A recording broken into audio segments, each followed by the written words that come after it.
Next topic, long run cost curves. What happen in long run? In long run, all the factors of productions are variable factors. The existing size of the firm can be increased in the case of long run. Already firm இண்டஸ்ட்ரியில் இருந்துச்சுன்னா அவனோட size என்ன செஞ்சுக்கலாம், increase பண்ணிக்கல. எல்லா factors can be change. There are neither fixed input nor fixed cost in the long run because all the factors are variable factors. This is what the long run diagram, long run average cost curve, number of short run firms. அதை வச்சு என்ன செய்கிறாங்க, long run start பண்ணிக்கிறாங்க. ஒரு ஃபார்ம்லேருந்து இன்னொரு ஃபார்முக்கு என்ன செஞ்சுக்கலாம், ஷிஃப்ட் ஆகிக்கலாம், மூவ் ஆகிக்கலாம். The long run average cost curve equal to the long run total cost divided by the level of output. எப்படி ஏசிக்கு டிசி பை கியூ பார்த்தோம் இல்லையா, சிம்பிளாக எல்ஏசின்றது எல்டிசி பை கியூ, அவ்வளோதான். The long run average cost curve is derived from short run average cost curves. இந்த டயக்ராமில் பார்த்துருந்தோம் இல்லையா, short run SAC 1 SAC 2 3ன்னு சொல்லிட்டு அதுலேருந்து தான் இந்த long run average cost curve derive பண்ணுறாங்க. It is a locus of point denoting least cost curves of producing corresponding output.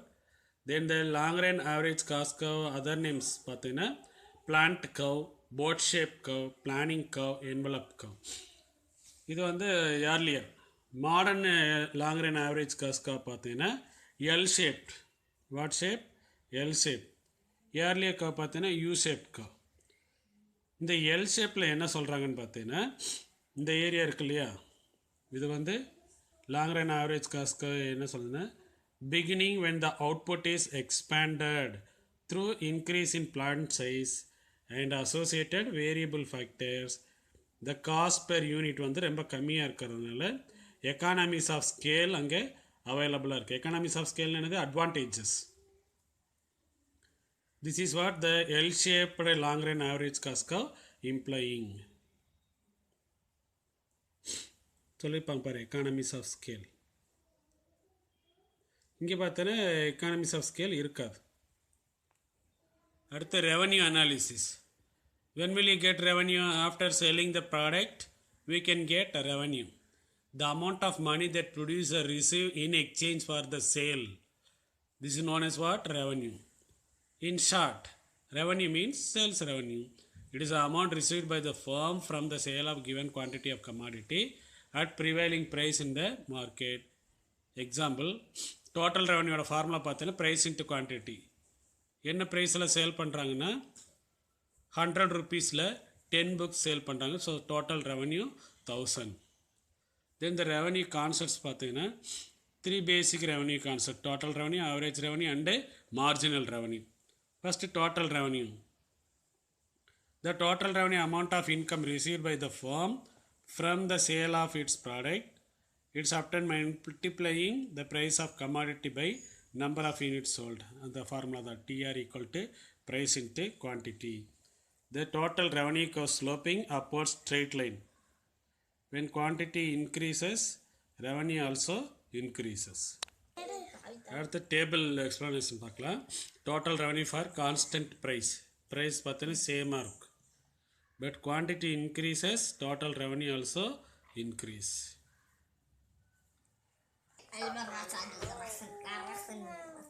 தென் மேலே கொடுத்துருக்காங்க, அதே தான் கீழே அது எக்ஸாம்பிள் கொடுத்துருக்காங்க. Cellphones 100 cellphones at 500 rupees sale பண்ணும்போது totally 50,000 he get as a total revenue. அடுத்து ப்ரைஸ் கான்ஸ்டண்ட்டாக இருக்கும்போது மேலே பார்த்துருந்தா அந்த டயக்ராம், அந்த schedule. Then price is declining. Price வந்து கம்மியாகிட்டே போச்சுன்னா அப்போ என்ன மாதிரி இருக்கும்? It is imperfect competition and goods market. The total revenue will be shown in the next diagram. This is what price declining.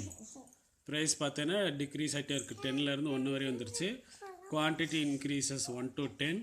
Then the total revenue also increase or decrease.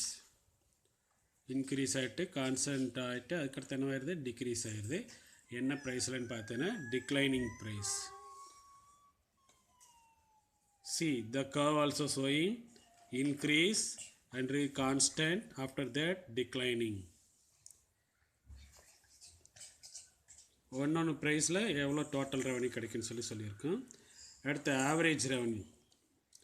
Average cost பார்த்தோம்ல per unit காஸ்ட்னு, அதே மாதிரி average revenue வந்து revenue per unit of commodity sold. ஒரு யூனிட்டை விற்கிறதுனால எவ்வளோ revenue கிடைக்கின்றது தான் ஆவரேஜ் ரெவன்யூ. ஃபார்முலா பார்த்தீங்கன்னா AR equal to TR by Q. அங்கே AC equal to TC by கியூன்னு பார்த்துருப்போம்.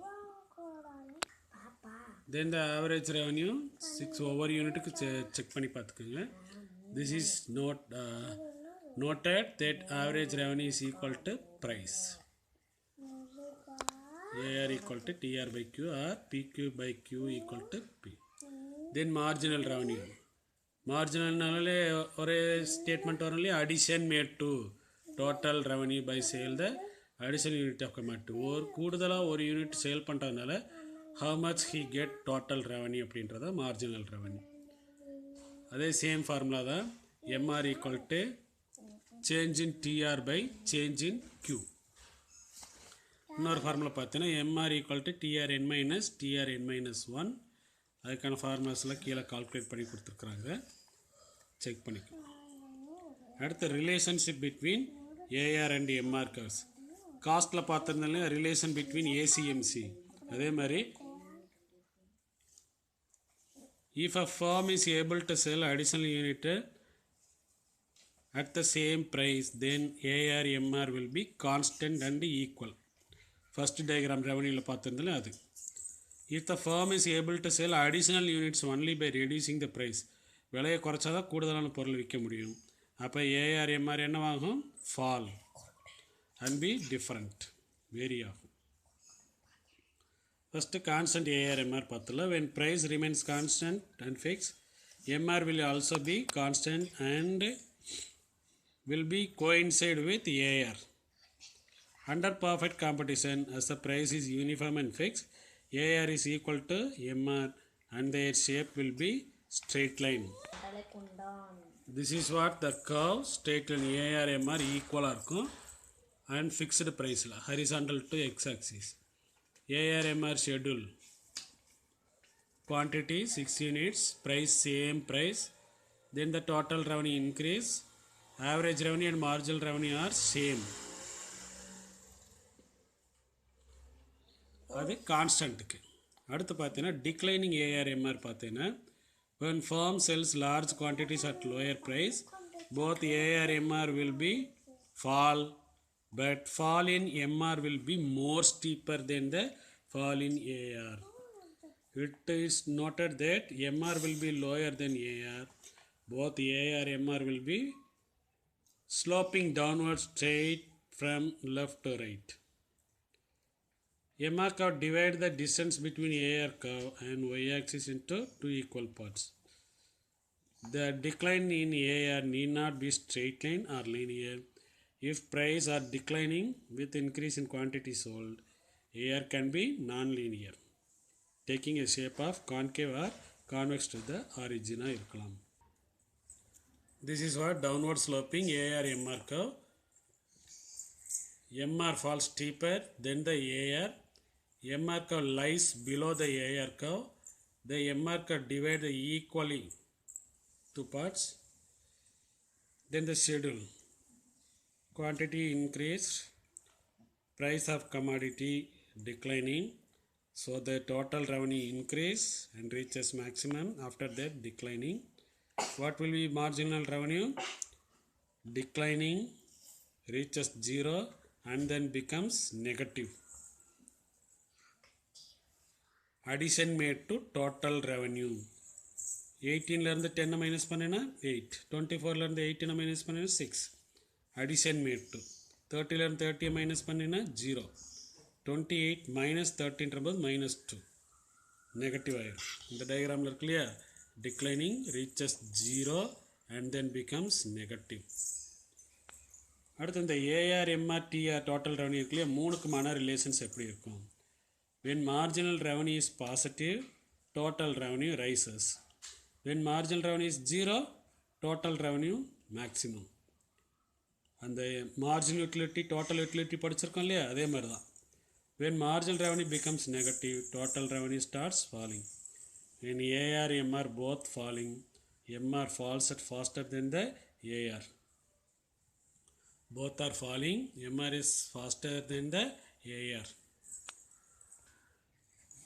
3 revenue curvesக்கான elasticity of demand எப்படி இருக்குன்னு பார்த்தேன்னா MR equal to AR, அதுக்கான formula E minus 1 by E. The relation between AR curve and MR curve depend upon the velocity of AR. AR equal to demand, demand equal to price. When price velocity of demand is greater than 1, MR பாசிட்டிவாக இருக்கும், total revenue increase ஆகிட்டு இருக்கும். When price velocity of demand is less than 1 பார்த்தீங்கன்னா MR negative, total revenue decreasing. இப்போ ரெண்டு condition முன்னாடி டயக்ராமில் பார்த்துடலாமா? கொடுத்துருக்காங்க பார்.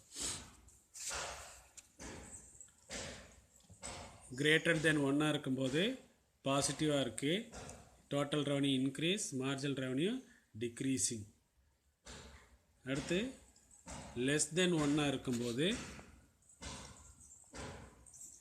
மார்ஜினல் ரெவன்யூ என்ன ஆயிடுது? நெகட்டிவ் ஆயிடுது, டோட்டல் ரெவன்யூ டிக்ளைனிங் ஆயிருக்கு. And when price less than 1, MR is negative, total revenue declining. When price elasticity demand is equal to 1, marginal revenue 0 and total revenue maximum. Explanations கொடுத்திருக்காங்க. It is noted that a output of range of 1 to 5 units, 1 to 5 units என்னவாயிட்டு இருக்கு?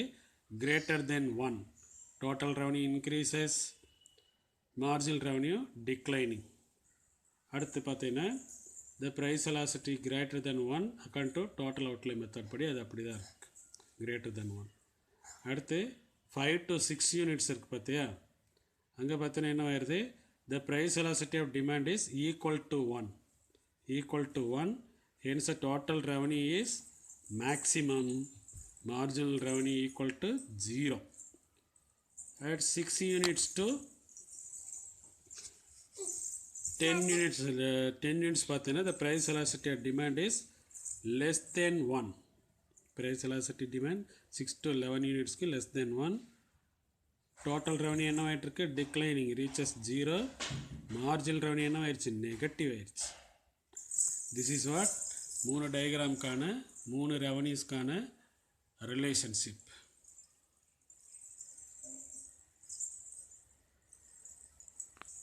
இந்த சாப்டரில் நம்ம என்னெல்லாம் தெரிஞ்சிருக்கோன்னா behaviour of cost curves and revenue curves under 2 situation. என்ன situation? Perfect competition, imperfect, கான்ஸ்டண்ட்டாக இருக்கும்போது, டிக்ளைனிங்காக இருக்கும்போது. அப்புறம் price velocity of demand of TR, AR, எம்ஆர்லாம் டிஸ்கஸ் பண்ணியிருக்கோம்.